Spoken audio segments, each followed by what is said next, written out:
वो कहते हैं ना कि डूबते के लिए तिनके का सहारा काफी होता है। हाय, मैं हूं नव्या और आप देख रहे हैं नव्याज वीडियो। आज हम एक आपको बड़ी मोटिवेशनल और छोटी सी प्रेरक कहानी सुनाने वाले हैं। शीर्षक है आशा का दीपक। एक कमरा होता है जहां 4 दीपक जल रहे थे। वहां के परिवेश में एक शांति छाई हुई थी। शांति भी ऐसी थी कि अगर उनकी मंद स्वर में की जाने वाली बात को भी आसानी से सुना जा सकता था। तब तक पहले दीपक ने दुखी स्वर में कहा, मैं तो शांति हूँ, मुझे कोई नहीं बनाए रखना चाहता, मुझे बुझ जाना चाहिए। और इतना कहने के पश्चात ही दीपक बुझ गई। तब तक दूसरे दीपक ने कहा, मैं तो विश्वास हूं, अधिकांश लोग मुझे लंबे समय तक कायम नहीं रख सकते, फिर मेरे जलते रहने का कोई प्रयोजन नहीं है।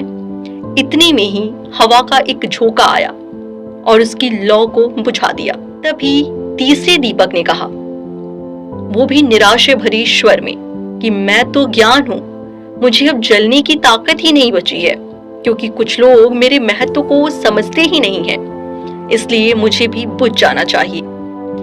निराशा के इन क्षणों में बिना एक पल गंवाए वो भी बुझ गया। तभी एक बालक उस कमरे में प्रवेश किया और उसने देखा कि 3 दीपक जल ही नहीं रहे हैं। उसने पूछा, तुम तीनों क्यों नहीं जल रहे हो, जबकि तुम्हें तो आखिरी क्षण तक जलकर प्रकाश देना चाहिए। इतना कहकर वो बालक रोने लगा। चौथा दीपक जो अभी तक जल रहा था, उसने बालक का रोना देखकर कहा कि मेरे जलते रहने पर तुम्हें रोने की कोई जरूरत नहीं है, क्योंकि मैं आशा का दीपक हूँ।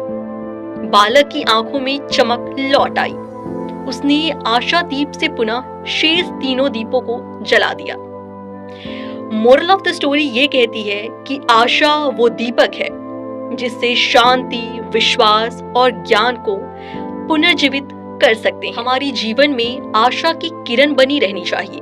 इसके बल पर हम संपूर्ण मानवता के लिए आशा दीप बन सकते हैं, क्योंकि मानवता पर ही संसार की आधारशिला है। इसीलिए कभी भी आप निराश मत होइए, क्योंकि एक आशा की किरण आपके जीवन में खुशियां जरूर लाएगी। इसलिए एक कोशिश आपको हमेशा अपने आशा के बल पर करनी चाहिए कि आप कर सकते हैं। तो आज की हमारी स्टोरी आपको कैसी लगी, आप हमें कमेंट सेक्शन में जरूर बताइए। ऐसी ही वीडियोस देखने के लिए आप नव्या के चैनल को सब्सक्राइब कीजिए, लाइक कीजिए और पसंद आए तो शेयर भी कीजिए। Thank you.